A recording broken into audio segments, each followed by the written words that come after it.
Hi guys, how are you? Eu sou o Teacher Christian, você está no canal Doutor Inglês e nesse vídeo eu vou te explicar por que você não deve começar a estudar inglês pelo verbo to be. Bom pessoal, antes da gente começar, eu gostaria de pedir para você que ainda não está inscrito no canal, que se inscreva, também ative ali o sininho com as notificações, porque dessa forma você vai ficar sabendo de todos os vídeos e todas as dicas que eu postar aqui no canal. Já se inscreveu? Show de bola! Então bora pro vídeo. Em um dos primeiros vídeos aqui do canal, eu trouxe para vocês 7 dicas para desvendar o inglês. Se você não assistiu esse vídeo, clica aqui no card, já salva ele para assistir mais tarde, porque ele tem algumas dicas preciosas para quem quer começar a estudar inglês e também, de repente, para quem já sabe um pouco da língua e quer dar uma desenferrujada aí no idioma. Uma das dicas que eu dei para vocês nesse vídeo dizia para que você não comece a estudar inglês pelo verbo to be. É isso mesmo que você ouviu. Não comece a estudar inglês pelo verbo to be. Talvez agora você esteja pensando assim, poxa, esse Teacher Christian é maluco. O verbo to be é a única coisa em inglês que eu já vi na vida. Afinal de contas, the book is on the table, não é mesmo? Pois é, pessoal, eu sei disso. Afinal, na escola, principalmente na educação básica, onde o ensino de língua inglesa é obrigatório a partir do ensino fundamental 2, geralmente o assunto mais trabalhado é o verbo to be. Acontece que, como a gente viu lá no vídeo das 7 dicas para desvendar o inglês, o verbo to be, que significa ser e estar, é uma exceção na língua inglesa. E a gente não pode começar a aprender alguma coisa pela exceção. Vocês não acham? Mas como assim o verbo to be é uma exceção? Vamos lá então. O verbo to be é o único verbo em inglês que se flexiona quando utilizado em determinados tempos verbais. Em outras palavras, ele é o único verbo que muda de forma dependendo do tempo em que ele está sendo usado e também dependendo do pronome que aparece junto com ele. Como assim, Teacher Christian? Calma que eu vou explicar. Vamos pegar o verbo to be e conjugá-lo no presente, por exemplo. Nesse caso, ele vai ficar assim. Eu sou ou eu estou, I am. Você é ou você está, you are.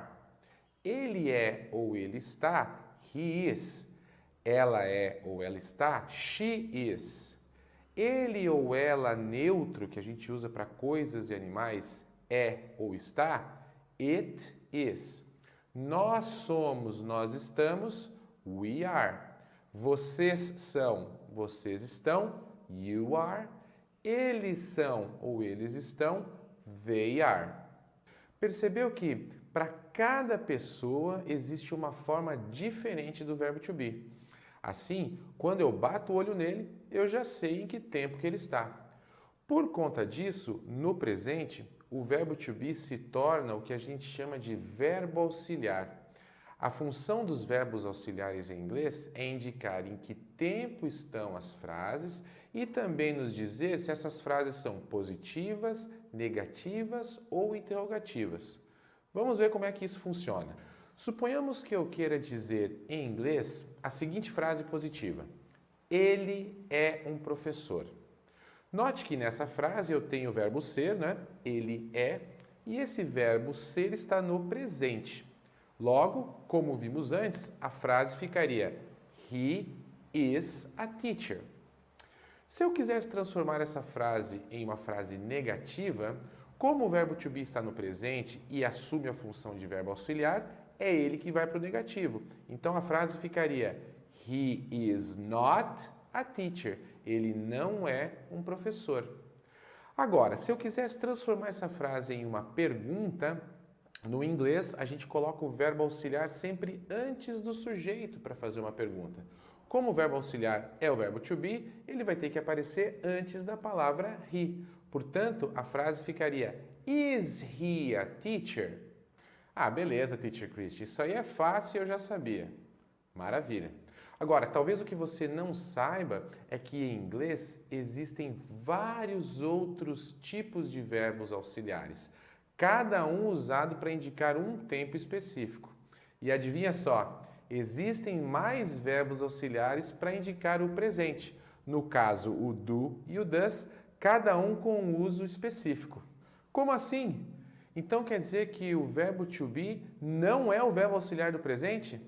A resposta, pessoal, é não. O verbo to be só vai ser o verbo auxiliar do presente quando ele estiver na frase. Caso contrário, você vai ter que falar a frase de uma outra forma. Quer ver só? Antes, nós fizemos a frase He is a teacher. Uma frase que está com o verbo to be no presente e é esse verbo to be que me indica que ela é uma frase positiva porque ele está na forma positiva, certo?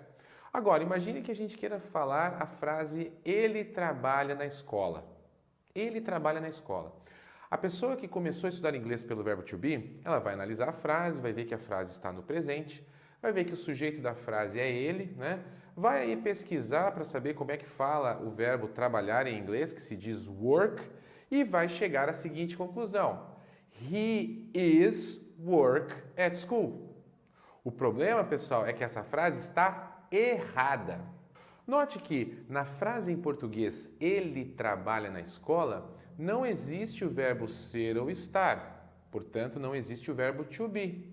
Logo, quando eu passo essa frase para o inglês, eu não tenho que usar o verbo to be. E ela ficaria He works at school.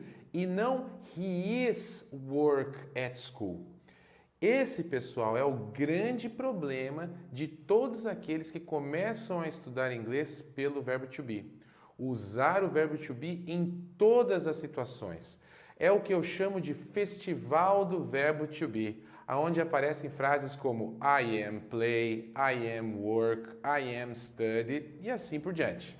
Para evitar que isso aconteça, e conforme eu já disse no início desse vídeo, você jamais deve iniciar os seus estudos de inglês pelo verbo to be.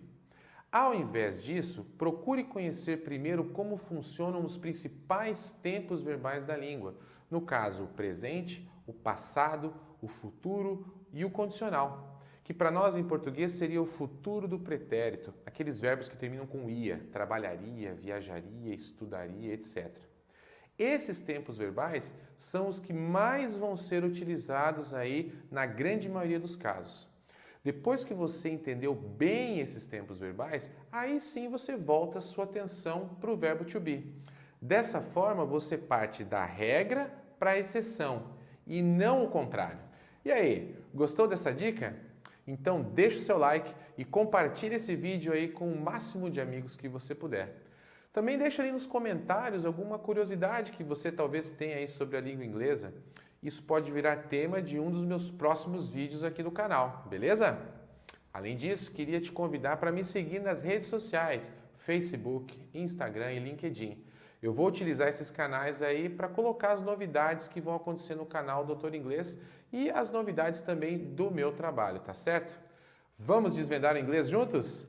Hands on!